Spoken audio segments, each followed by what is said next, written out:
رب العالمين والصلاة والسلام على سيد الأنبياء والمرسلين وعلى آله الطيبين وعلى صحبه أجمعين أما بعد بسم الله الرحمن الرحيم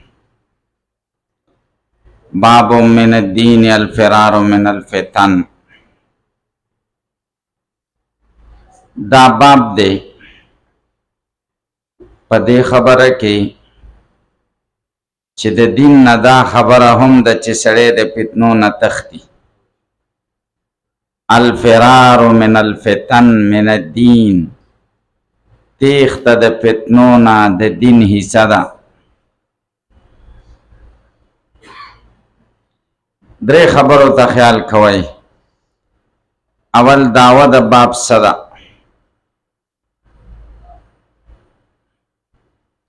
غرض د امام بخاری رحمه الله د دعوه کې څه دی؟ دویم مناسبت د دې باب مخکې باب سره څه دی؟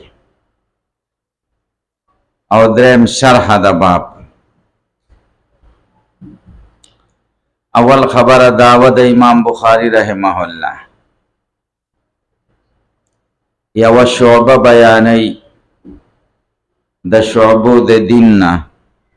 چې هغه فرار من الفتن دی. دا به سلبي شعبه شي یا ایجابي کوي. یوه شعبه بیانوي د شعبو د دین نه چې هغه حفاظت د دین دی د فتنو نه، چې فتنو نه تښتې خو د دین حفاظت کې.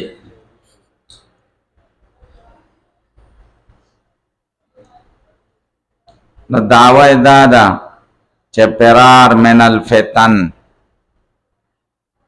یا حفاظت د دین دا د دین حصہ ده. نو دین مرکب شو او هر مرکب یزید و ینقص، نو دین هم یزید و ینقص.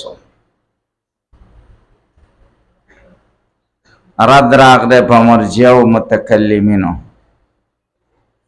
او رد راغله په معتزله او خوارج.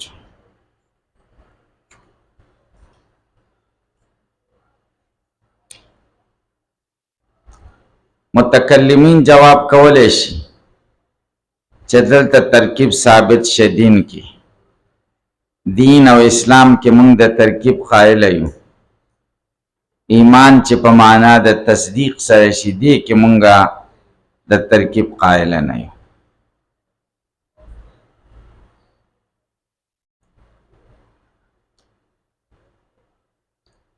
دوی مرایا د مولانا رشید احمد گنگوہی رحمه الله ده. هغه وایي دعوه د امام بخاری رحمه الله ترغیب د مسلمان ته په ارتکاب د دې خصلت سره چې کله فتنی بیا د دین د وجې نه د فتنو نه تخته، تا ته ترغیب درکوي چې فتنو نه ځان ساته. درېم رایه د مولانا زکریا رحمه الله ده.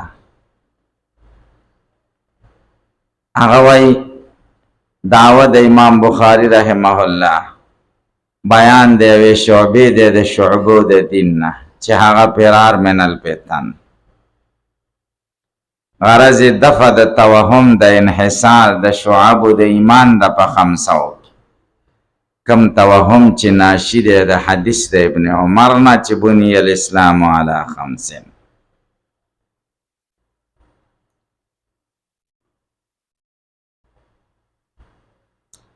دریم بحث شرح د باب. دویم بحث مناسبت د باب د باب سابق سره. مخکې باب کې د انصارو بیانو،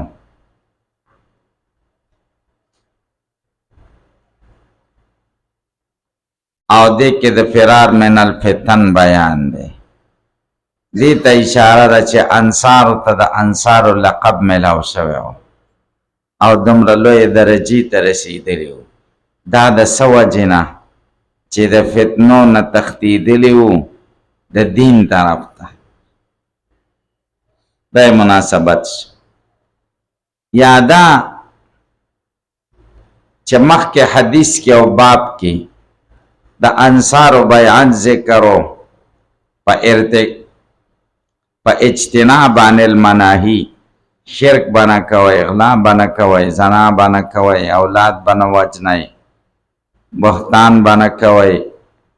اسیان پی معروف بنا کوي د هغې بیعت ذکر او په اجتناب عن المناهی او سړی چې فرار من الفتن کوي نو هغه ترک د مناهیو کوي هغه څیزونه پرېږدي چې کومه نشره کې منع راغلی ده تاسو په خبره پوه شئ که پې پوه نه شئ دریم شرح د باب من الدینی دا بابون دا خبر دی د مبتدای محذوفې دپاره هذا بابون دا به منون وای غیر منون یې نشي ویلی چې مضاف یې کړي ځکه من خو حرف دی حرف ته خو نه مضاف کړي من الدین دا جار مجرور خبر مقدم دی او الفرار من الفتن دا مبتدا دا الفرارو دا ذوالحال دی من الفتن دا حال دی ذوالحال سره د حال نه مبتدا مؤخره جمله اسمیه ده لکه په پوه شئ سوال دار چې من الدین ولې ویلې من الاسلام یا من الایمان ولې نه ویلې چې من الاسلام الفرار من الفتن جواب دار چې حدیث کې لفظ د دین راغلی دی یفر بدینه من الفتن ذکر دین ذکر فرار دا مصدر د باب ضربه ده فر یفر فرارا تختی ته وایي تخته اله کېږي چې سړی کمزوری فتنو دور کې هم سړی ځان کمزوری محسوسوي چې یاره ده چې دی فتنو کې واقع نشم نو بیا تختی دا معنا نه ده چې تیز تیز روان یې هغه ځای پرېږدي من الفتن د فتنتن جمع ده فتنه قرآن کریم کې شرک تم فتنه ویل شوی ده والفتنه اشد من القتل شرک د قتل نه سخت جرم دی د مال او اولاد تم فتنه ویل شوی ده انما اموالکم و اولادکم فتنه مال او اولاد ستاسو سره فتنه ده درم فتنه امتحان تم ویل شوی ده واتقوا فتنه لا تصيبن الذين ظلموا منکم خاصه د هغه امتحان نه ویریږئ چې صرف ظالمان پکې نه ګیریږي ښه سړي هم پکې ګیریږي نیکان هم پکې ګیریږي نو فتنه په معنا د شرک سره فتنه په معنا د مال او اولاد سره او فتنه په معنا د امتحان سره د فتنې خپل معنا سره د فتنې خپل معنا دا د ما لم يعلم سوء عقوبتها چې بد انجام نه معلوم چې سبب کیږي دې ته فتنه وایي داسې حالات دي چې سړی نه پوهېږي چې زما به څه کیږي دې ته فتنه وایي زما دین ته به څه نقصان رسي نه دې وخت کې بیا تېښته پکار او ځان له واړه خلکو نه جدا کېدل ځکه خلک د فتنه کې اچوي که تاسو په خبره پوهېږئ که نه پوهېږئ تاسو یقین وکئ چې اوس د فتنو دور دی حدیث کې دي رسول الله صلی الله علیه وسلم فرمایي فتنې به راشي او داسې به دغه شي لکه مرۍ تار کې او هغه تار وشرېږي نو مرۍ ته یکي بعد از دیګري په منډه را رواني سړی نه پوهېږي چې کومه مخکې ده او کومه وروسته ده خو ټولې ترې راتوی شي دقه شان به فتنې یو د بل پسې راځي او تا ته به پته نه لګي چې کومه مخکې ده او کومه وروسته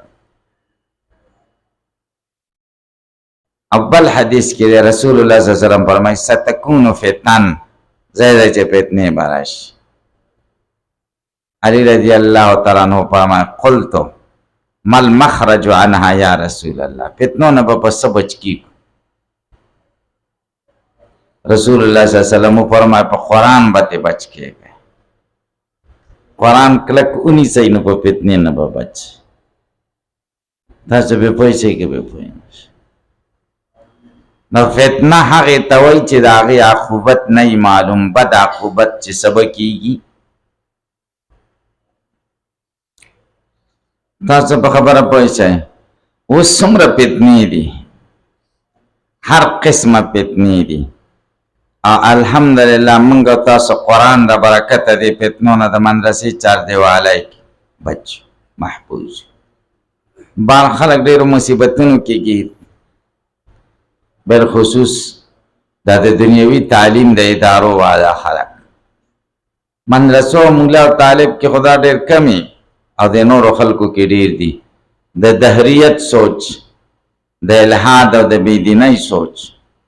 یو بدعملي نه چې بدعملي کېږي. موږ به پخوا خفه وو چې د سکولونو کې او کالجونو کې زناګانې کېږي او د جینکو او د هلکانو مخلوط تعلیم د هاسټلونو کې ملګري ځان سره کوي او دا بدکاریانې کېږي. دې له به خفه وو که نه؟ دا خو ډېر بد کار دی او غلط کار دی. خو د دې نه غټ غلط د عقیدې خرابوالی دی. اوس عقیده خرابه ده د خلکو، ده که نه ده؟ هغوی له دا قرآن او دا زمونږ دین هسې ګپ سپ ښکاري، اعتراض کوي وایي دا د مولیانو خبرې دي چې جنت دی او دوزخ دی. هېڅ هم نشته. تاسو په خدای یقین وکړئ هغوی مولا د معاشرې دپاره یو نه جوړېدونکی ناسور دی، زخم دی. او مولا د معاشرې د پسمانده کېدلو یوه ذریعه ده. د هغوی ذهن دا جوړ شوی، هغوی له دا ویل شوي او د هغوی شکوک دي، اعتراضات دي. او زمونږ په دې مولیانو کې داسې څوک نه چې د هغوی دا شکوک دفع کړي. که ور مخکې شه نو نور هم ملحدین به ډېر چا به وایي ښه د دې خبرو له وګوره، قناعت نشي ورکولی. پخوا وختونو کې زمونږ د دیوبند د کابرینو وخت ماضي قریب 1.5 سل کاله مخکې حجت الاسلام حضرت مولانا قاسم نانوتوی رحمه الله هغه به د ملحدینو سره مناظرې کولې، د دهریانو سره به یې کولې، د آریایانو سره به یې کولې، د هندوانو سره به یې کولې. تاسو واقعیت اورېدلي که نه؟ هغوی به په دین باندې اعتراضات کول، دوی به جوابات، عقلي جوابات به یې ورکول. یو سړي سره مناظره وه د خدای په وجود، او ورته وایي خدای نشته. او ورته وایي څه دلیل دی چې خدای نشته؟ دلیل خو به وایي که نه؟ او وایي که خدای وی چرې نو موږ به لیدلی، لیکن موږ یې نه وینو نو نشته. دا دلیل قیاس استثنایي رفعي و. استثناء د نقیض د تعلی نه نتیجه نقیض ده مقدم. الله تعالی موجود نه دی، ولې ځکه که موجود وی نو موږ به لیدلی، لیکن موږ یې نه وینو نو نه دی موجود. تاسې په دې دلیل پوه شئ. نو هغوی به منطقیان و که نه، منکرین خدا. دلیل خو به په اصولو وایي، نو دلیل خو سرتنبګي نه وي که نه. حضرت مولانا قاسم نانوتوی رحمه الله ورته ووایي ته خر او د خر سره مناظره نه کېږي، یو انسان راته راوله چې زه ورسره مناظره وکړم. بلا خلک دي. او ورته وایي وګوره ملا سره دلیل نشته، خلکو ته وایي او ما ته یې خر وویل.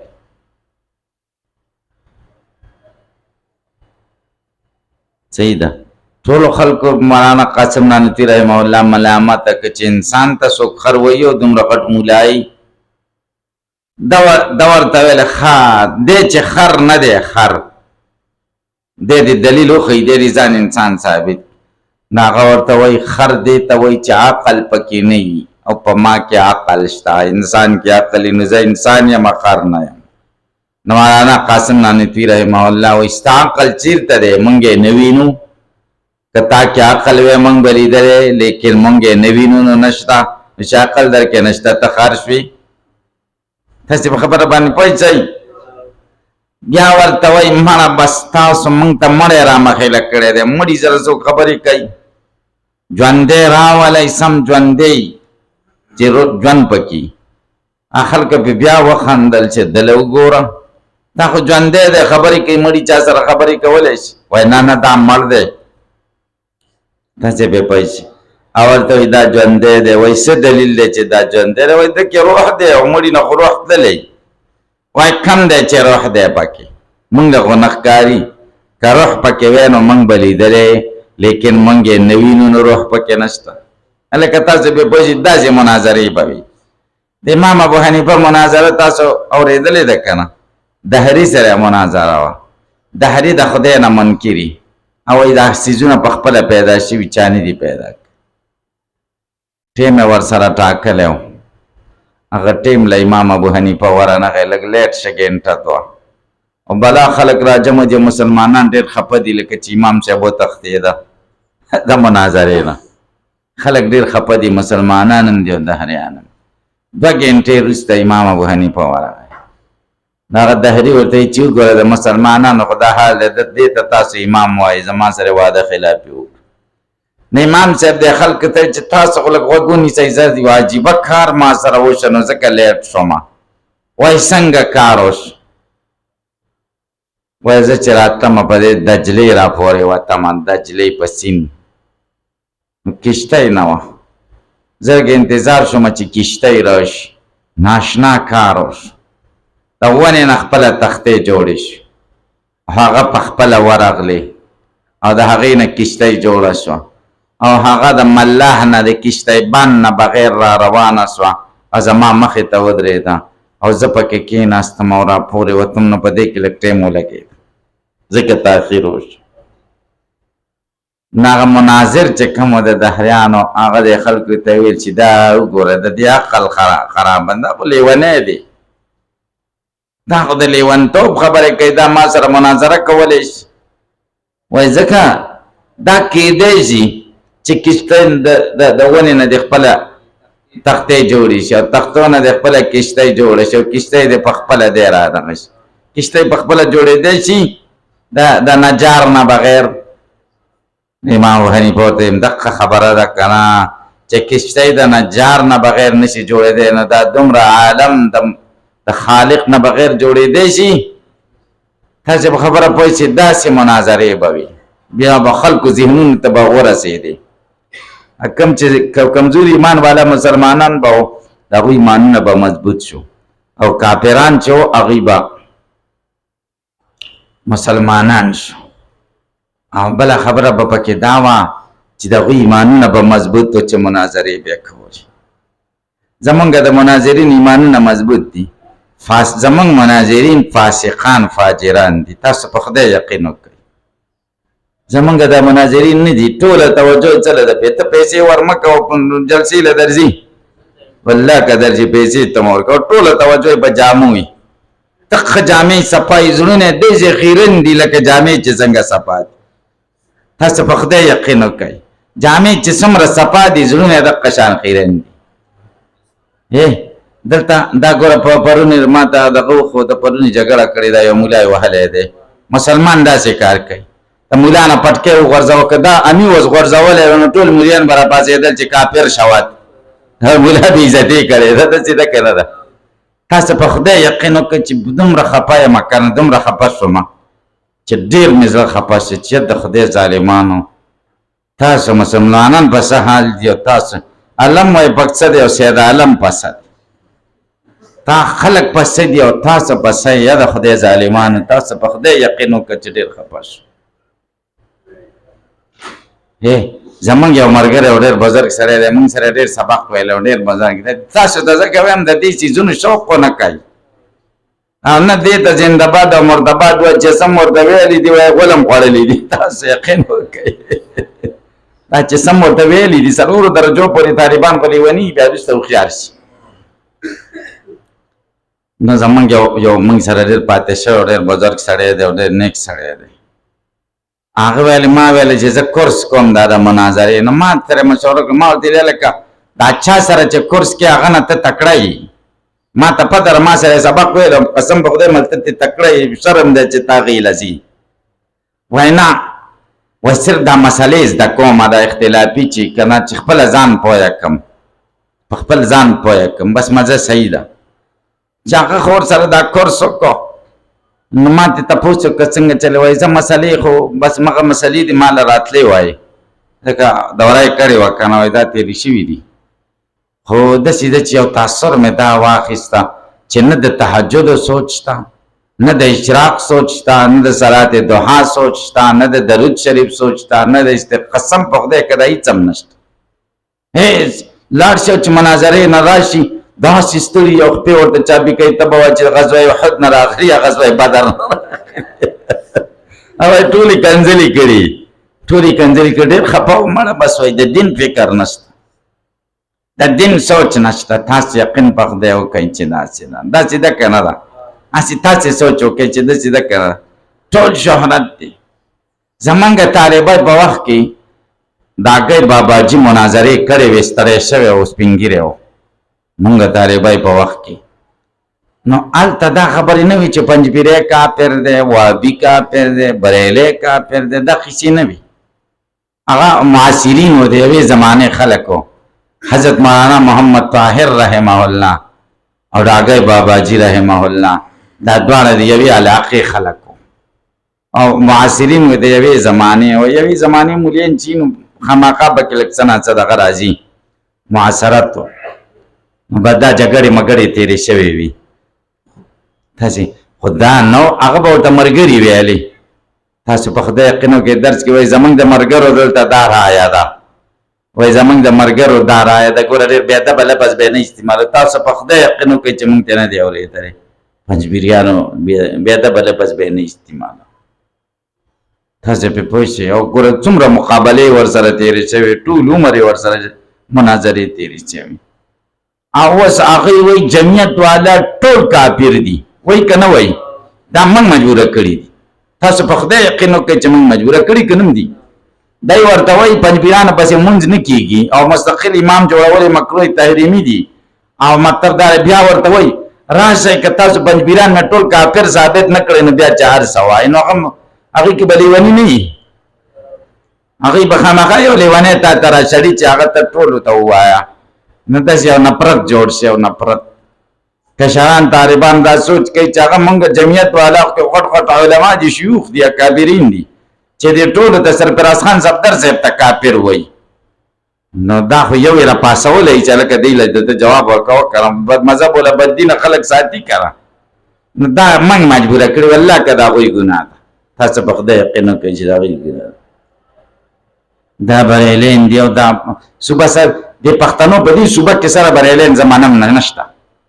دلته شته بریلین نشته دا زمونږ مجلسونه کې دا زمونږ مجلسونه به یا د خدای بندګانو تاسو نه دي لیدلي مفتي فرید صاحب بناس او د پیر سیف الرحمن مریدان بناسو تاسو په خدای یقین وکړئ چې داسې وه شیخ حسن جان صاحب به پیر سیف الرحمن مریدان به وکنه او مطلب دا چې دا به په یو سټیج باندې بناسو پنجپیریان به ورسره په یو سټیج بناسو هېڅ خبره نه وه دا ډلې ټپلې پخوا نه وي دا اوس پیدا شي دا اوس دا چلې وکړو ګوره دې ملیانو ظالمانو به دا زمونږ د طالبانو ته غرق کړه د دې ذهنونه یې تباه او برباد کړه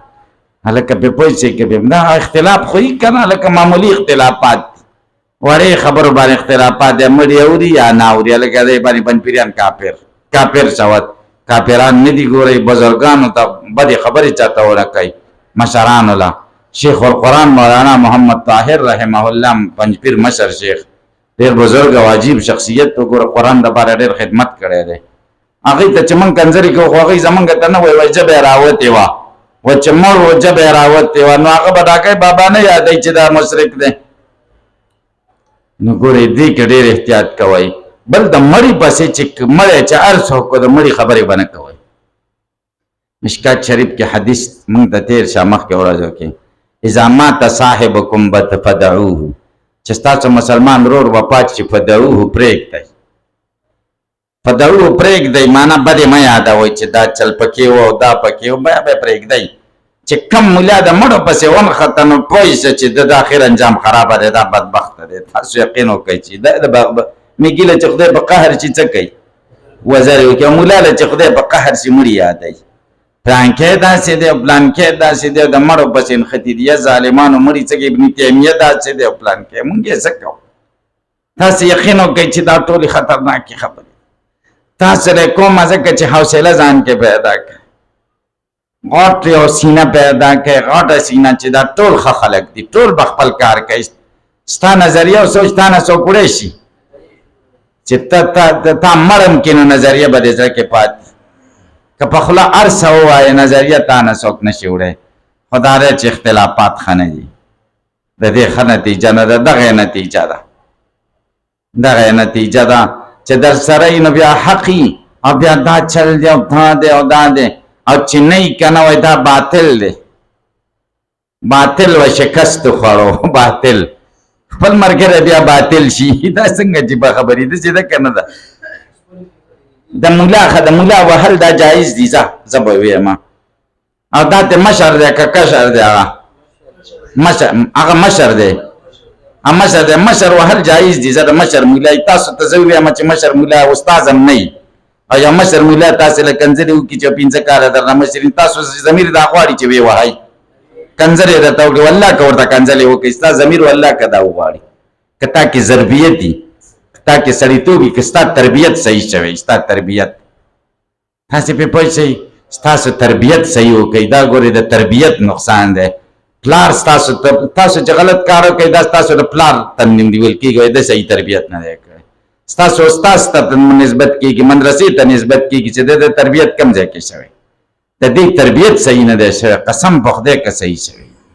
کنځلې پلانکې مولا او داسې کنځلې چې هغه والله سړی شرمېږي تاسو په خدای یقین وکړئ سړی شرمېږي ګورئ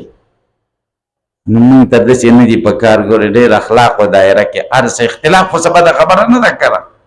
اختلاف کوئ که نه اختلاف خو نظر اختلاف خو څه بده خبره نه ده ډېر خبرې به ستاسو ذهن کې عزت خبرې کوم دا به ستاسو ته خوند نه درکوي خو ادب دایره کې کوئ که نه تاسو دا خو ضروري نه ده ابو یوسف او امام محمد د ابو حنیفه سره اختلاف نه و کړی امام شافعي او د امام ابو حنیفه اختلاف همداسې و چې یو بل پسې به ورتلل او وهل به چې هغه ځان له غریب به ګیر که پټکی به یې ترې وغورځاو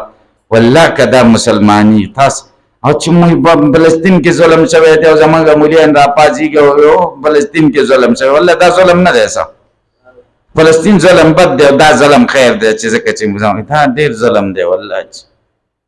ډېر پې خفه یم یاره چې دا مولیان څه کوي دا په کمه دا خلک روان دي والله چې او زمونږ د طالبان امر پسې روان دي پلانکې ښه دی پلانکې بد دی ټول د خر بچي دي دغه جګړه وه په دې 2007 کې کچې کې د مفتي منیر چاکر او د پیر سیف الرحمن د هغې دواړو اختلافات ما ته یو طالب ویلی وه دغه ته شیخ حسن جان صاحب ته چا چیټ ورکړ جمعې په چې په پیر سیف الرحمن او مفتي منیر چاکر کې کم یو په حقه دی وایي هغه ورته بس مختصر جواب ورکړه چې دواړه زناور دي هغه به زناور ډېر مزه به یې کوله ډېر ښایسته به دواړه زناور دي نو دواړو کې ځکه دا خو د جګړې خبرې نه دي دا خو د دلیل خبرې دي علمي اختلاف کې څوک جګړې کوي علمي اختلاف دی دې کې ګوره د ښځو خبرې چې ستا ښځه داسې کما او ته داسې او ګوره دا خبرې دا د مولا شان سره مناسب او بیا منګه وایي بیا خلک ملامته کوي چې د مولیانو قدر نه کوي خلک والله دا مولیان په لتو وهلو قابل دي د لاړو توکلو دي چې لاړې ورته ورتوکي دا خلک ډېر ښه خلک دي زمونږ د مولیانو ډېر قدر عزت کوي والله مولیان د کاڼو د ویشتلي دي تاسو یقین وکړئ چې همداسې ده ګورئ حوصله نشته دا فتن دي دا مولا ګوره حدیث کې دي چې حدیث شریف کې دي چې د اسمان د کنارو د لاندې به شریر خلق علماء منهم تخرج الفتنه وفيهم تعود د دینه به فتنه راوځي او دی کې به ورکیږي د قیامت چې نږدې شي علما به شریری نو تاسو موږ باید اخلاق زده کړو تحمل او برداشت زده کړو او مطلب دا چې هر څه کوو اختلاف دی که نه خو د حدودو اختلاف باندې به مړی ژوندی نه پرېږدی چا سره چې د سره زما د نظر اختلاف دی او دا پنجپیري درته واده له نه ورځي او جواب یې درته وکړو او یا سبا مړ چې مړ پنجپیري له زه جنازې له نه ورځم د نظر اختلاف ورسره کوه که نه خو مطلب دا چې دشمني نه ده په کار زمونږ مسلمانان رونه دي، ټول زمونږ پنځپیریان زمونږ مسلمانان رونه دي، اختلاف هم ورسره شته. وهابیان زمونږ مسلمانان رونه دي، اختلاف هم ورسره شته. سیفیان زمونږ مسلمانان رونه دي، اختلاف هم ورسره شته. اختلاف په خپل ځای باندې نور مسلمانان رونه هم دي. دا نه ده چې هغه بل دین والا هغه یهودیان دي یا هندوان دي یا نصارا دي او موږ ورسره تګ راتګ نه کوو. ښه تګ راتګ ورسره کوئ، تعلقات ورسره ساتئ، هر څه ورسره کوئ. چې هغوی بېادبي کوله بس غلی غوندې ترې راوځه چې بس پوه شي چې اوس زمونږ بېادبي کوي یا جنګ بس غلی ترې راوځه. زمونږ کابرین هم دغه طریقه وه. تاسو یقین وکئ شیخ حسن جان صاحب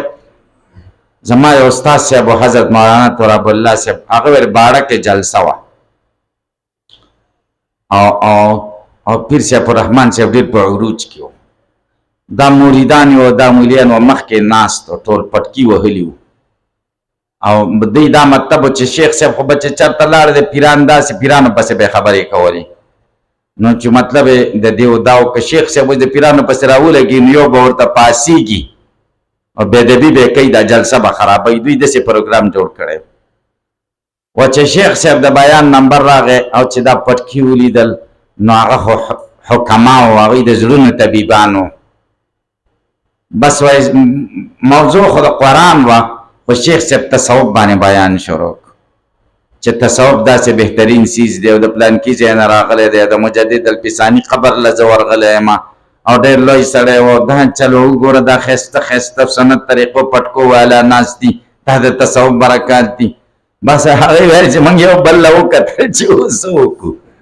چې اوس څه وکړو. بده خبره خلکو کې شرافت دي که نه. نو هغوی به مجلس پېژانده، شر به یې نه جوړو، شر به یې دفع کاو. زمونږ د دوره حدیث په کال باندې لنډي کوتل کې جلسه وه، شیخ صاحب تللی و. موږ سره یو طالب و، بیا به بیا څه خطرناک غوندې جوړ شه. لنډي کوتل والا لکه پېژنې تومانچې مولا به چې ورته ویلې موږ د اورېدلی و. هغه موږ سره دوره حدیث کې و، حضرت نبی نوم و. هغه جلسه جوړه کړې وه او هغه د پنجپیر کې د دوره تفسیر مفسیر کړی و، کنه تیز و. نو شیخ صاحب ورغلی و جلسې ته. نو جلسې کې چې کوم دی دا هغه چې کوم دی دا شیخ ګل صاحب والا دا ډاله دی پاسېدلي وو. شیخ صاحب په بدعت باندې بیان کړی و چې الصلاة والسلام علیک یا رسول الله. دا بدعت د دغه نه مخکې د اذان نه هغوی پاسېدلي وو، بېادبي کړې وه، جلسه یې خرابه کړې. بس شیخ صاحب ویل چې آخر دعوانا الحمدلله رب العالمین. به زه لاړم، شر یې نه و جوړ کړی، هېڅ طرح کوش او ګاډۍ کې کېناسته راغی. هغوی به ویل اعلانونه کړي و اخبارونو کې چې شیخ حسن جان صاحب به موږ سره مناظره کوي، ځانونه یې مشهورول. ما ته یاد دي شیخ صاحب شیخ امان الله صاحب ته ویل لکه ته ورشه او دا و ځانونه مشهوروي. زه جرګه مرګه ورسره وکړه، څه جرګه پکې وه چې شیخ حسن جان دی راشي. بس هغه شیخ امان الله صاحب ورولېږه خپله ورنغی چې ورچه لیکل ورسره وکړه چې بس موږ جګړې نه کوو نه مناظرې کوو. هغوی کې به دومره تحمل او برداشت او دا شنه ناست دي ځکه دا یو مدنۍ ذریعه ده. تاسو یقین وکړئ دا مدۍ کې ډېرې پیسې دي که وایه محمد عمر وایه.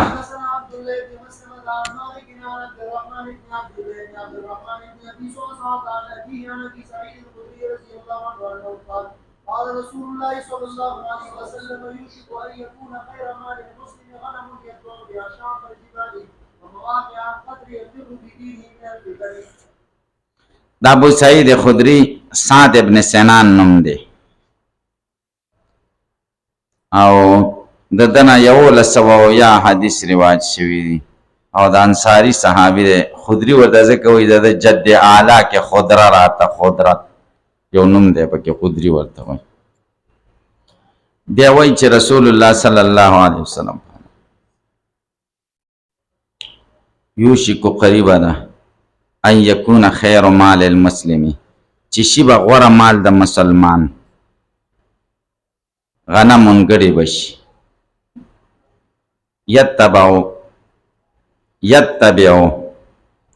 یا یتبعو بها شعف الجبال چې دی به شاته یې د دې ګډو پسې یا یې لټون به کوي په سبب د دې ګډو